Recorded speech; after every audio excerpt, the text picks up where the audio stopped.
Well, let me be the first to thank you, President Marcos, for some phenomenal remarks and congratulate you on a phenomenal week of visits. I want to reiterate what Dr. Hamry said earlier about just how impressive the last few days of engagements has been. I'm Gregory Poland. I direct the Southeast Asia program here at CSIS. I also run what we call the Asia Maritime Transparency Initiative focused on the South China Sea. So my interest in the Philippines has been long-standing on both fronts. And this is a real honor for us, especially after having so recently hosted Secretary of Foreign Affairs Manalo. Let me start with the alliance. So just yesterday, you visited the Pentagon. You were the first foreign leader to get full honors under the Biden administration at the Pentagon, and which I'm sure was no mistake. And then we saw the release of for 10 years. What does this more equal, more modern alliance look like to you? Well, it is one that is on a multi-dimensional basis. The relationship between the Philippines and the United States, although security and defense right now are top of mind, and security and defense are what we feel are the urgent issues that we must attend to. When asked about what is the most important part, I cannot answer such a question because there are so many facets to our relationship. And what I see in the future is just developing all of those. Seeing as I mentioned, that we talk about security and defense. Security and defense can no longer be isolated as one issue. There are attendant and ancillary issues that help solve the problem, and that are part of the solution. And so again, we must really be looking towards for example, on the economic side, we must be looking to adjust our relationship as we all are trying to adjust and to transform our economies. We must look to the new economy that is emerging from the post-pandemic world. And with the impacting forces of the war in the Ukraine. And those are some things, these are elements, these are issues that we never really had to deal before. So now that is why the relationship must recognize that such is the situation, and that is what we had hoped to achieve. And I think we have taken with an agility that can accommodate the very fast-moving geopolitical forces, the very fast-moving geopolitical issues that arise now, whereas it used to come every year or so. Now they are every week or so, and sometimes even quicker than that. So that is the direction that I see the RP-US relationships heading. And this is what we are going to try to develop. And I think that we are in very good agreement with your president and your government as to the directions that we need to take. And this visit has been most constructive in bringing us to that point where we can say we are ready, that we are capable of looking to the world and seeing what the world has become or what the world has evolved, and evolving as well together, so as to be able to play the part that we choose to play in the community of nations. Most of the announcements that came out of your trip here this week, including the joint statement with President Biden, focused not on security, but as you indicated, on food security and climate change and energy and trade. Are you happy with what the U.S. has put on the table to date on the economic front to make this really a comprehensive, not just a security-focused relationship? Well, I think that, yes, I am. No, it's simply because I think it is well recognized by both our governments, not only in... Yes, we are attending to what can be considered to be the most critical areas. They may have, because of the situation in the geopolitical world right the wide-ranging discussions that we have had. And the wide-ranging discussions that we have had have have come up with some concrete proposals that now our governments will go away and study and try to find. The cabinet and some of the rest of the official delegation. We also had brought with us many members of the private sector. That this visit has become a very, has certainly set the direction very clearly. And it is important in this volatile situation, this volatile setting, that clarity must be there so as we are very clear in what we intend to do, what roles we play, and what positions we take on certain issues. And that, I think, we have largely achieved on this trip. Thank you.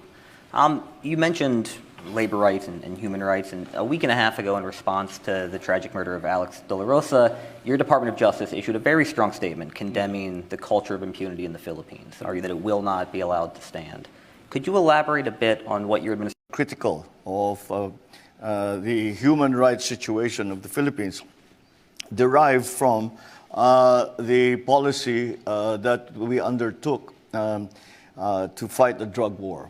And perhaps and in my view, what had happened in the previous administration is that we focused very much on enforcement. And because of that, it could be said that there were abuses by certain elements in the government, and that has caused some concern with many, in many quarters, about the human rights situation in the Philippines. Well, I cannot speak to what my predecessor had in mind and what his idea was, but what I can speak to is the policy that syndicates have grown stronger and wealthier and more influential. Worryingly so. But instead of going after everyone, we have tried to identify the key areas where we have that we have to tackle, the key areas that we have to attend to, so that we can see a diminution of the activity of the drug syndicates. To this end, we have just finished, we instituted a process by which we asked, the problem lies in enforcement. And some of our law enforcement officers have been sucked in to this terrible these terrible systems that have enriched themselves at the cost of the lives of all the police officers from colonel level up. And we have received about, 917 resignations. And we are now in the process of looking through the records of these officers to see those that have had derogatory comments, those that have evidence against them. As of today, 2 of those very high-ranking, I think general rank, have already been removed from, been separated from the service. And there are still over 30 cases that are being administratively investigated. And that will continue. And if anything is found that that implicates any of them to have been to be involved in any of these activities, then we will start to develop the cases against them, and in that way dismantle this terrible system that has grown up and has become such. Change in policy, I believe, is much more focused. I always say that the previous administration focused on enforcement. We have taken enforcement as far as we can. Now it is time to look at actually going after dismantling these syndicates. And before that, we should also look at not the rehabilitation of those who have already fallen into this drug culture which has destroyed their lives. Further back to that process is also a process of re-education, of explaining, especially to our young people, what the potential damage is to their lives should they be involved in this way, not only as users, not only as addicts, but also as dealers and operators of these syndicates. And so it is we are looking at the problem as a whole. We start with the errant policemen. We go back to the rehabilitation process for those who have unfortunately fallen, will never enter into that kind of lifestyle, to continue to educate and to give options to our young people so that they are not tempted to indulge in these activities. Thank you. Now, before we turn to the online and in-person audience, I have one more question. We have to address the elephant in the room. China continues to harass Filipino mariners on a dangerous basis. Just last week, we had a near collision with the Philippine Coast Guard vessel without control, and China has been highly critical of your moves to deepen the alliance with the U.S. How can you maintain a stable relationship with Beijing while still defending Philippine sovereignty? Well, in the same way that we maintain our relationship with the U.S., we constantly consult with our allies and our partners. We constantly keep our lines of communications open. When I went to see President Xi in Beijing last January, I proposed, so as to avoid these incidents, these unfortunate incidents that we see every so often, such as the blocking of our fishermen from their fishing grounds, such as the, intimidation, really, of many of our maritime forces. I suggested that to avoid these instances, I suggested that we institute a system wherein we have a direct contact, one president to the other. And in that way, no matter if I cannot speak, for example, to President Xi himself, I have someone that I can pick up the phone and call who I know and I have confidence in making my message arrive to the president. And this works, of course, both ways.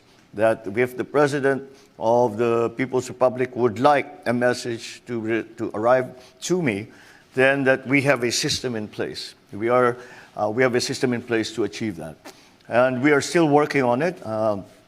Our Secretary of Foreign Affairs is working on the details of that engagement is really not an option. We try to balance. In my first State of the Nation is almost simplistic when I describe it, because our foreign policy is based on the pursuit of peace. Our foreign policy is based on the promotion of our national interest. Now, the promotion of our national interest include the defense of our territorial integrity and of our sovereignty. And that is what that we are working on now. And I think that as long as we continue that process, as long as we continue to engage, as long as we continue to assure all our partners, not only China, but all our partners, the ASEAN member states, all the countries in Asia, all those we now include in the Indo-Pacific region, that we have an open and clear and available system to be able to communicate with one another, to have a very open and candid exchange of views, and to explain what it is, a more serious situation than it is already now. We certainly do not want to cause an incident by misjudgment, by mistake, that will elevate the conflict from what it is now to a higher level. And that is not the work of a day or a week or a month. It is something that is ongoing, and that really should never end. And that's, in my view, is the only way to keep the levels of confrontation, the levels of misunderstanding to a manageable level. Thank you. All right, let's open it up to the audience. We have a microphone for those in the room who would like to ask over on my left here. If you just stand up and, to address the impending loss of the Malampaya field in 2027. This is an energy security question, I suppose. Again, they come to a consensus, to come to an agreement, and to continue to negotiate. It is not an easy process, but the Malampaya fields are the natural gas fields that lie in our, within our baselines and within our exclusive economic zone. And that, again, is being questioned in certain cases, in certain areas by China. And we continue to negotiate with them. We continue to find a way. The essential problem, the essential roadblock to that whole process has been very simple. China claims certain areas of the sea, the 9-dash line, and covers just about the entire West Philippine Sea. We, on the other hand, have established our baselines, which have been recognized and accredited by UNCLOS. And therefore, there is that conflict. And so what happens now, especially when it comes to exploration for energy, for our energy needs, are which law will apply. Because we say this is part of Philippine territory, and therefore Philippine law should apply. Chinese say, no, it is part of our territory. Therefore, that will just limit that whatever natural gas fields we can access. So that's one of the suggestions. But as I say, it's not there is no silver bullet where you say, we'll do this and it's done. As I said, we are inching slowly towards a resolution. And that's why we must be constant, we must be transparent, and we must be accountable for all that we do. And I cannot see any other way to handle the problem other than that. Thank you. Murray? My name is Murray Hebert. I'm affiliated with CSIS and with Bar Group Asia. I won't ask China, South China Sea question, although I had a lot of those, because you've done such a good job of answering them. But I'll ask an economic question. Your predecessor had roughly cut off a lot of the mining opportunities in the Philippines. But you talked in your opening remarks about the minerals that you have and that could be developed probably for electric vehicles and other purposes, clean energy purposes. Can you talk a little bit about what you're planning to do in that sector and how you're attracting foreign investment in the clean energy space? With regard to what as you describe it as the cutting off of mining opportunities in the Philippines, that was a very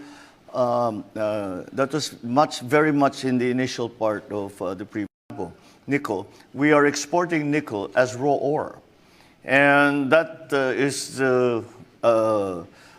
probably the worst way to do business in terms of value added in our country. And so what we're working towards now is the processing and leaving the value added in the Philippines. And again, to go back to my previous example for nickel, we can process that, and because we have available to us all the minerals that are necessary for the production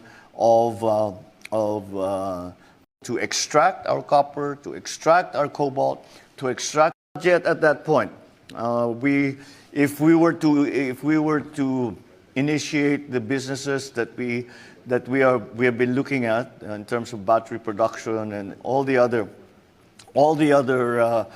technologies that will help our renewable and fossil fuel mix.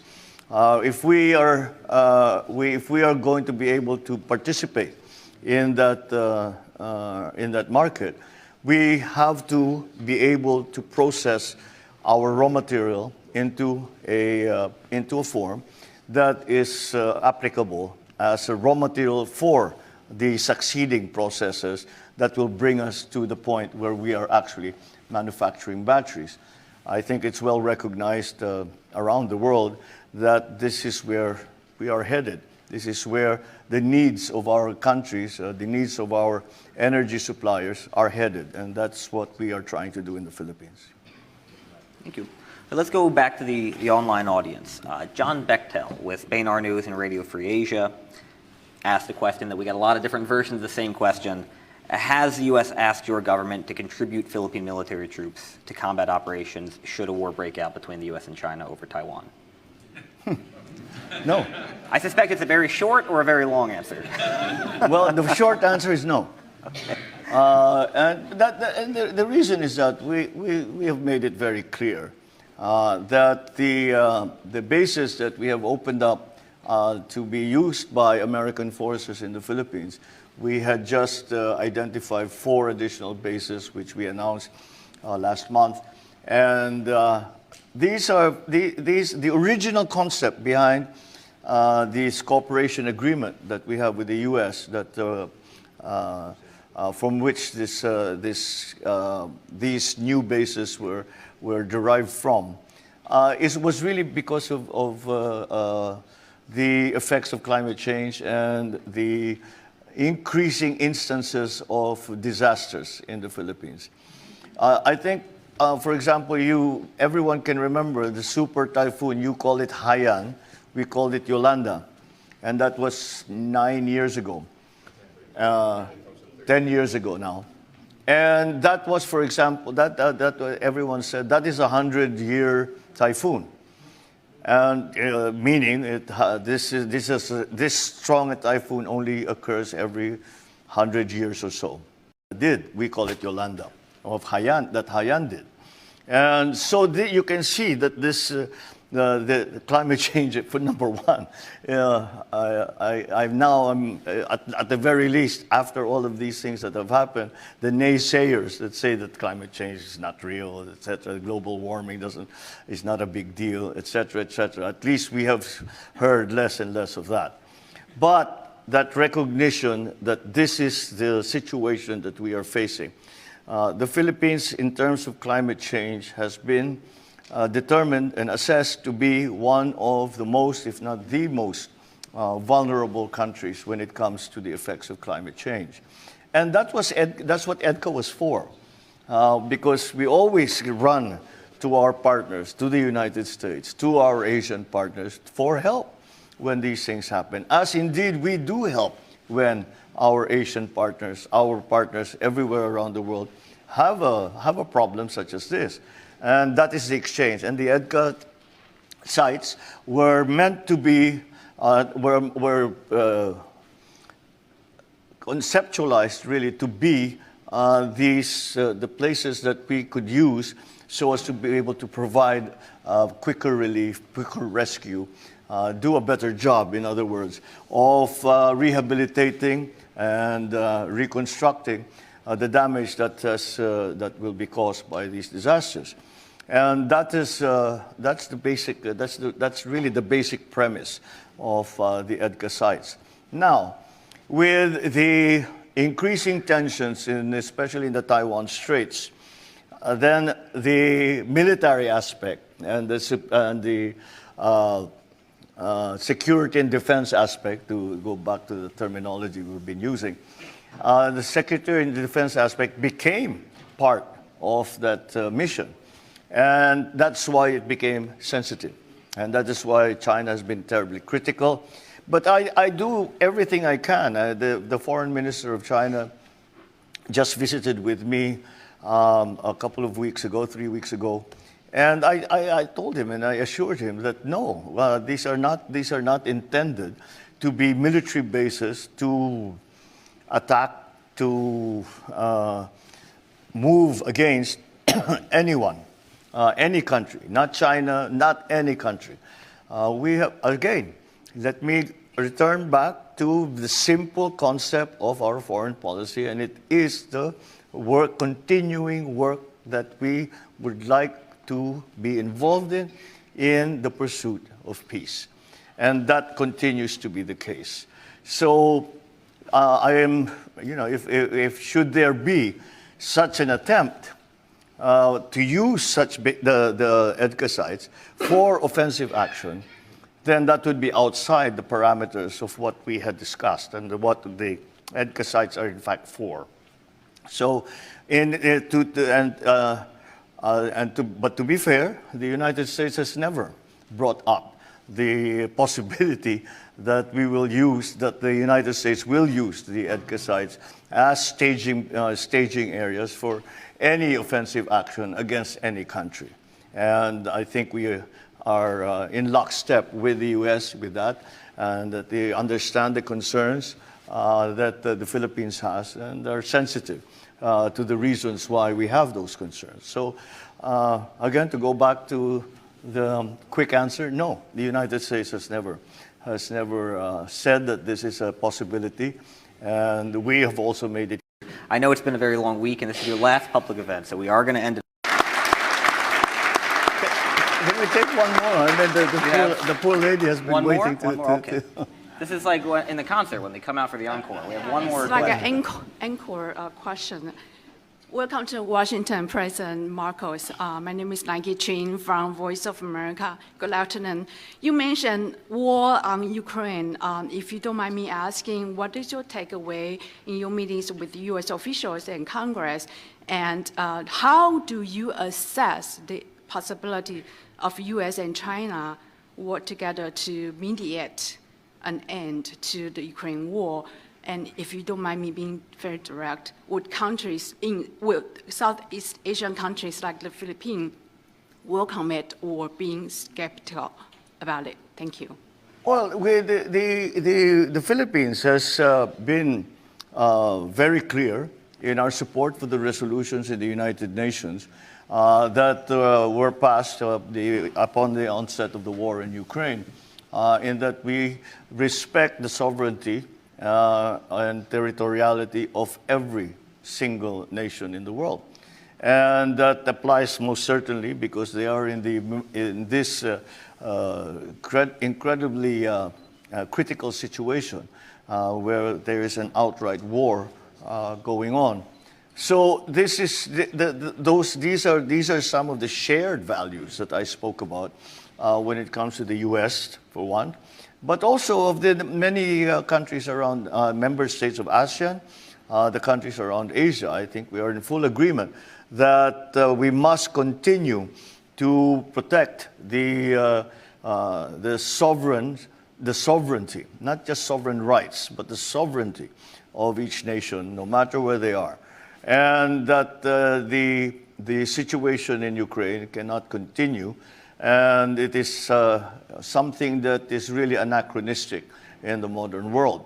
But nonetheless, we all think that way. And they say when the first reports started coming in about the massing of forces by Russia on the Crimean border, the border with the Ukraine, we all sort of shrugged and said that this is not going to happen. It's 2022.